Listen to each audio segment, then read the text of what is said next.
આપણે જુનાગઢ જિલ્લાના ભીલખાની માલપાની વાત કરવી, ભીલખા ગામની. જ્યારે કરણો હતો ને, કરણો એનું મૃત્યુ થાય છે અને કરણો સરગની માલપા જાય છે. જ્યારે બધાની થાળીમાં અન્ન પીરસાતું હતું ને, ત્યારે કરણની થાળીમાં સોનાના કટકા આવે છે. ભગવાનને કહે છે, ધર્મરાજાને કહે છે કે હે ધર્મરાજા, આ બધાની થાળીમાં કે અન્ન પીરસાય છે, મારી થાળીમાં કેમ કે સોનાના કટકા? ત્યારે ધર્મરાજા કહે છે કે તે કોઈને કે ખવડાવ્યું કે તો તને કે હું ખવડાવું, તે કે જ્યાં સુધી રહ્યો ત્યાં સુધી કે તે બધાને હોનું જ આપ્યું છે. અને ત્યારે કર્ણ કહે છે કે હવે અમને એકવાર પૃથ્વી ઉપર જવા જોઈએ કે હું એવું કે કર્મ કરીશ, બધાને જમાડી જમ્યા વગર કે જીવીશ અને જમીશ નહીં કે. અને ત્યારે જુનાગઢ જિલ્લાની માલપા ભીલખા ગામ અને ભીલખા ગામની માલપા શેઠ સંગાળશા નામના અવતાર બીજો ધારણ લે છે. શેઠ સંગાળશા ને તેમની ઘરેથી સંગાળ હતી. એમનો એવો નિયમ હોય છે કે કોઈ સાધુને જમાડ્યા વગર જમવાનું નહીં. પેલા સાધુ જમે અને પછી તેમને જમવાનું. એક દિવસ એવો જો ગામની માલપા કોઈ સાધુ મળે નહીં. 8 દિવસના ઉપવાસ. અને કોક નગરની માલપા આવીને કહે છે કે શેઠ સંગાળજા, તળાવે કોઈ કે બ્રાહ્મણ બેઠો છે, બહુ વરસાદ આવે છે, કડકડાટ વીજળી થાય છે. ત્યારે શેઠ સંગાળજા તળાવની પાસે જાય છે. એટલે બાપુ કહે છે, બાપુ મારી ઘરે કે જમવા આવો. મારો એવો નિયમ છે કે હું સાધુ સંતોને પેલા જમાડું પછી જમું. મારે 8 દિવસના બાપુ ઉપવાસ છે.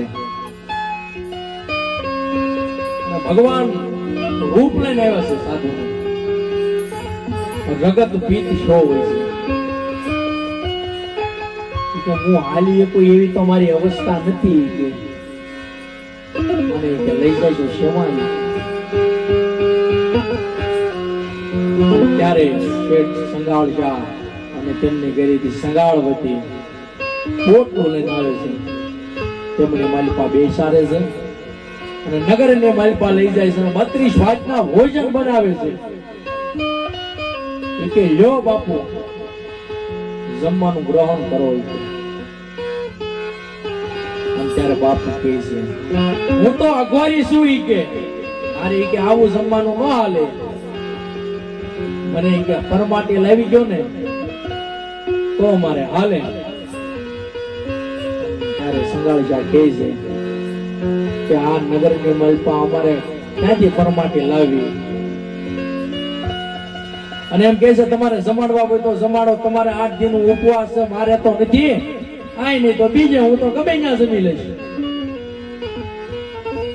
ત્યારે શેઠ સંગાળશા કહાય વાડે જાય છે અને પરમાટી લાવે છે.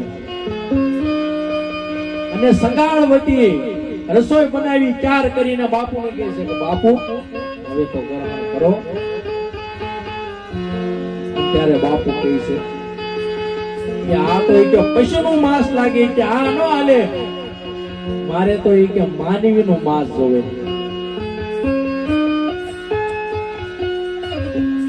ત્યારે શેઠ સંગાળશા કહે છે કે મને કે મારું કે હાલે.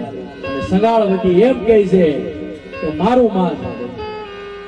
ત્યારે બાપુ એમ કહે છે કે જો સ્ત્રી હું તમારું ઓલું કરવું તો કે સ્ત્રી પાપ લાગે મને. અને શેઠ સંગાળશા કહે છે તો મારું કે તમારું લઉં તો મને વિધવા પાપ લાગે. આમાં કરવું હું પાછું. ત્યારે એમ કે છે તમારે કોઈ દીકરો હશે કે હા? અને જ્યારે શેલૈયા નામનો એનો દીકરો હતો અને ભગવાન બીજું રૂપ ધારણ કરીને નિશાળે જાય છે અને અમારી મારી પર ઠેલો હોય છે શેલૈયાને અને એમ કહે છે કે તું ઘરે ન જાતો, તારા મા બાપ તને મારી નાખશે, કોક ભાવો આવ્યો છે ખબરાવી દેશે. અને ત્યારે શેલૈયો કહે છે જો માત પિતા મારા કે કોક સાધુને મારા શરીરમાંથી જમાડતા હોય તો એનથી ઉપર બીજું તો મારે શું જોવે. ત્યારે શેલૈયો મને ઘરે આવે છે અને હાથમાં તલવાર લઈ અને એમના બાપુને કહે છે બાપુ માતા તો એ કે મારા ઓલામાંથી બાપુ જમતા હોય તો હું મારું મસ્તક એમનો કાપી નાખું. અને ત્યારે શેલૈયાનું મસ્તક કાપી નાખે અને ત્યારે શેલૈયાના નાના નાના નાના ટુકડા કરી અને શેઠ સંગાળશા અને તેમના ઘરેથી સંગાળવતી ભોજન તૈયાર કરી અને લાવે છે. કે બાપુ હવે તો એ કે તમે જમવાનું ગ્રહણ કરો, કે મારે આ ન હાલે, કે હારો હારો માલ હતો એ તો એક બાજુ રહેવા દે, મારે ઈ કે મસ્તક જોવે. ઈ કે મસ્તક તમે ખાંડણીયામાં ખાંડો અને ઈ મને જમવામાં ગ્રહણ કરો. અને તમે નવા દ્રૌપદી હોવ કે નવા કપડા પહેરીને તમારી માલપા એ કોઈ આગની માલપા આસુડું ન આવવું જોઈએ. ત્યારે સંગાવતી ખાંડણીની માલપા મસ્તક ખાંડે છે.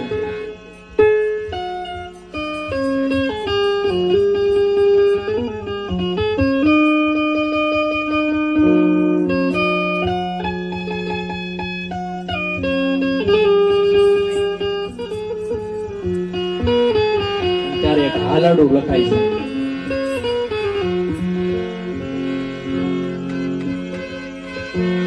હે મારે હાલડે પડવી હોડ તાલ કુમાર શેલૈયા અમારોની રે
મસ્તક ગાંડી અને રસોઈ બનાવી અને પીરસ્યું.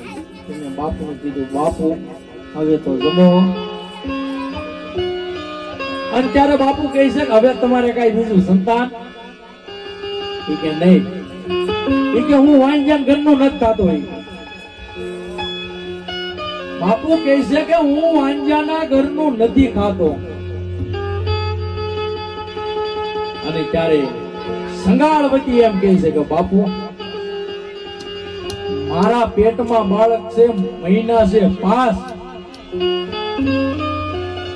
અને ત્યારે હાથમાં કટાર લઈ અને સંગાળવતી બાળકના પેટમાં. અને ત્યારે બાપુ ભગવાન આવી અને હાથ ચાલી લે છે. ભગવાન વિષ્ણુ દર્શન આપે છે. અને ત્યારે સંગાળ જાગે છે, હે મારા અખિલ બ્રહ્માંડ ના માલિક, હે કાળિયા ઠાકર, આવી પરીક્ષા અમારી તો ભલે લીધી કે કોઈ બીજાની ન લેતો મારા બાપ. અને અત્યારે કોઈ આપણે ઘેર સાધુ આવ્યો અને આપણે કીધું હોય ભાઈ દીકરાનું બલિદાન દેવાનું છે, મસ્તક ખાંડવાનું છે, આપણે ખાંડવી? આપણે તો ઉભા બવડા મૂકી દો, બાપુ શેરીએ સડી જાય બીજી ક્યાં આવ્યો તો ક્યાં નહીં એમ. અને મિત્ર તો સુદામા જેવો હોવો જોઈએ સાહેબ. ત્યારે કવિ એક આ દોહો લખે છે, મિત્ર એના કીજીએ ડાલ સરીખા હોય, સુખ में वो पीछे रहे और दुख में आगे હોય. ભાઈ પણ કરવો ને તો પેલો ઘાવ જીવે ને એવો, પેલો ઘા આપણને માથે મારે ની ભાગી જાય એવો ભાઈ બંધ નહીં સાહેબ.